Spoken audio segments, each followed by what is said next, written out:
दोस्तों स्वागत है आपका i7 न्यूज़ में। दोस्तों ये जो बात हम आपको बताने जा रहे हैं बड़ी दुखद है। हल्द्वानी से अपनी पत्नी को मनाने के लिए दिल्ली गया रवि और उसका दोस्त की संदिग्ध परिस्थितियों में मृत्यु हो गई। दोस्तों क्या कहना है परिवार वालों का और क्या कहना है इस पे हल्द्वानी पुलिस, नैनीताल पुलिस का, ये सब आपको बताएंगे। जुड़े रहें हमारे साथ i7 न्यूज़ पर। सर वहाँ पे एक दीप्ति चौधरी नाम की एक लेडीज रहती है, कृष्णापुरी 3 नंबर गली। सर मुझे तो उसी पे ही डाउट है। 5 तारीख को हमारी वो हुई थी, तारीख हुई थी। उसके बाद फिर वो कहाँ गए वो मुझे नहीं पता। वो क्यों मारेगी, मतलब आपके पति को ये बताइए। सर उनसे पहले से ही था। इतना मेरे पति पहले भी नशा नहीं करते थे, वहाँ रह के भी उन्हें तभी से वो इतना ज़्यादा नशा करने लग गए थे। इसीलिए मैंने डाला था शायद वो सुधर जाएंगे। उसमें पहले भी मैंने डाला था तो हमारी समझौता हो गया था, हम घर आ गए थे, अच्छे से रहते थे। उसके बाद फिर वही हाल हो गए थे तो मैं चली गई थी यहाँ से भाई दूज वाले दिन। फिर इसकी वजह से मैंने डाला था कि वहाँ पे वो सही हो जाएंगे, पर ये नहीं पता था कि ऐसे इतना बड़ा हादसा हो जाएगा।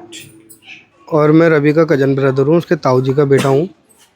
और जिस परिस्थिति में रवि की मौत हुई, रवि यहाँ से सकुशल बहुत अच्छे से खुश होके गया था। उसका कहना था कि मैं वाइफ को ले आऊँगा, 2 महीने हो गए हैं।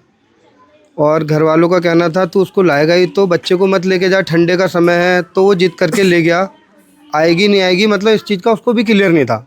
तो उन्होंने कहा आएगी तो ठीक है, बच्चे की पढ़ाई छुट्टियाँ पड़ी थी तो उसने कहा कि मैं मम्मी से मिला दूँगा और बात होगी तो मैं मिल के बेटे से आ जाऊँगा, इतने दिन वहाँ छोड़ दूँगा, छुट्टियाँ हैं, माता जी के पास रहेगा अपनी। और उसके बाद अब हम ये चाह रहे हैं कि रवि की एक आशंका थी कि रेलवे ट्रैक पे बॉडी मिली है। तो आशंका ये थी कि हो सकता है रेलवे से कोई दुर्घटना हो गई हो या हिट हुआ हो, लेकिन रवि की बॉडी को देखते हुए ऐसा कुछ नहीं है। रवि का फ़ोटो भी आया है दिल्ली से ही, कहीं से कहीं तक चोट नहीं लगी है। उसके चेहरे पे इतने गंभीर, कहीं नीला है कहीं सूजा है, चेहरे में बहुत मारा गया है। हमको ऐसा लग रहा है कि ये इसकी हत्या की गई है। फिर भी अगर हम अपने आप को संतुष्ट करें कि चलो ऐसा कुछ हो गया है, तो रवि के साथ जो बंदा गया था, बॉडी मिली, यहाँ से सब लोग निकले रात को ही उसी दिन। 7 तारीख को हमें सूचना मिली, 5 तारीख को ये घटना हो चुकी थी। हमें 2 दिन बाद तीसरे दिन इस चीज़ की सूचना मिली है कि ऐसा ऐसा हो गया है, यहाँ पे एक बॉडी पाई गई है जिसका नाम रवि गुप्ता है। हमें भोटिया पड़ाव चौकी के थ्रू ये सूचना मिली, वहाँ से सूचना चौकी आई थी। तो सूचना मिली तो हम लोग तो एकदम हक्का बक्का, एकदम से पैरों से ज़मीन निकल गई। सब लोग शोकाकुल हो गए। तो यहाँ से काफ़ी लोग गए, 10-12 लोग गए यहाँ से। वहाँ पहुँच के गए तो जिस चीज़ को देखा, वहाँ जिस चीज़ को समझा कि ऐसी कोई स्थिति नहीं थी कि उसकी ट्रेन से कटा है, ना कोई कट, ना कुछ, ना कहीं कटा फटा, कुछ नहीं था। और रवि के चेहरे पे बहुत चोटें लगी थी। इधर पे लगा है रवि के जैसे कुछ मारा गया है, यहाँ से यहाँ तक ब्लैक पूरा, ये यहाँ से यहाँ तक पूरा एक स्पॉट बना था उसका। और बैक साइड में भी शायद कुछ यहाँ पे लगा है, अंदर गया था उसके। बॉडी मिली, ठीक है। अब बड़ी संगीत, हम लोग को पूरी संभावना है, मतलब पूरा मतलब शक है कि उसकी घटना नहीं हुई है, उसके साथ कुछ ऐसा हुआ है, उसकी हत्या की गई है। इस शक को गहराई इस चीज़ से मिलती है कि रवि के साथ जो फ्रेंड गया था, हमारे बड़े जोर देने के बाद कि वो बंदा कहाँ है जो इस चीज़ का चश्मदीद है, इसके साथ गया है, इसके साथ उसने खाया पिया है, इसके साथ रहा है, इसका दोस्त है, वो कहाँ है भाई। बंदा गया है तो उसकी भी तो जानकारी होनी चाहिए, वो है कहाँ। जोर देने के बाद वहाँ पे जानकारी लगाई गई तो फिर वहीं से सूचना मिलती है रेलवे के द्वारा कि हमको नेक्स्ट डे 6 तारीख को उसी प्लेटफॉर्म पे, उसी ट्रैक पे नियर बाई 100 या 200 मीटर के नज़दीक में दूसरी बॉडी भी मिली है। फिर उसके बाद उसकी शनाख्त के लिए वहाँ गए तो शनाख्त की गई कि वो गोलू शर्मा ही था। गोलू शर्मा की भी संदिग्ध हालत में बॉडी मिली है, उसी ट्रैक पे, उसी जगह। उस दिन नहीं मिली।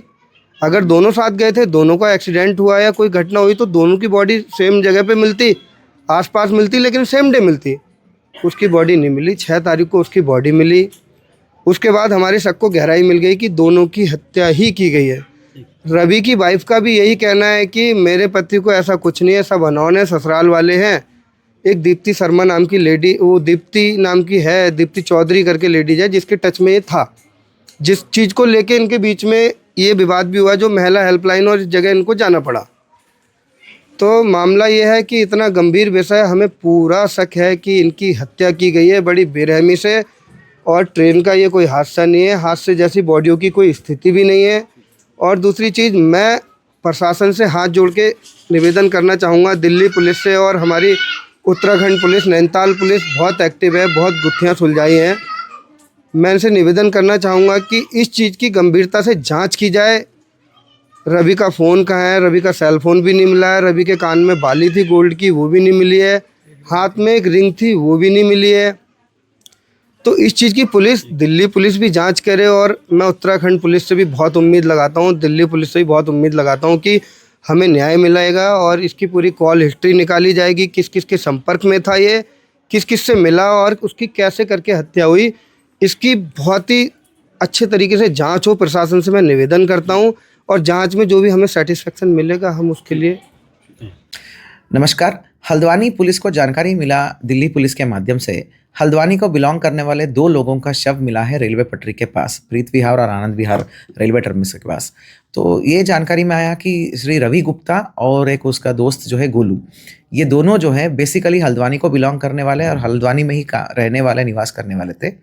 ये रवि गुप्ता का एक पारिवारिक काउंसलिंग था, मतलब घरेलू मामले को लेकर अपनी पत्नी के साथ एक विवाद था, मतलब जो भी डोमेस्टिक मैटर है उसको लेकर पारिवारिक काउंसलिंग था, जिसके लिए रवि और उसका जो दोस्त दोनों गए थे और दोनों वहाँ काउंसलिंग के ख़त्म होने के बाद जो है अगले दिन जो है इनका लाश मिला है। तो काउंसलिंग समाप्त हो गई तो उस कार्य के लिए वो गए थे और बाद में अगले दिन जो है इनका लाश जो है रेलवे टर्मिनस के पास, रेलवे ट्रैक के पास मिला है।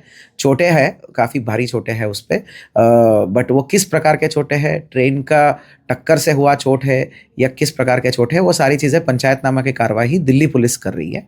तो अभी तक का तो यही इन्फॉर्मेशन है कि वो सारा कार्रवाई वहाँ पे दिल्ली पुलिस के द्वारा किया जा रहा है। दिल्ली की 2 अलग अलग थाना क्षेत्र में पड़ता है, जबकि दोनों सटे हुए थाने हैं।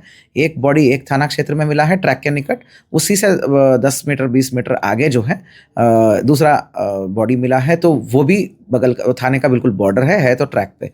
तो कुल मिला के यही घटना है।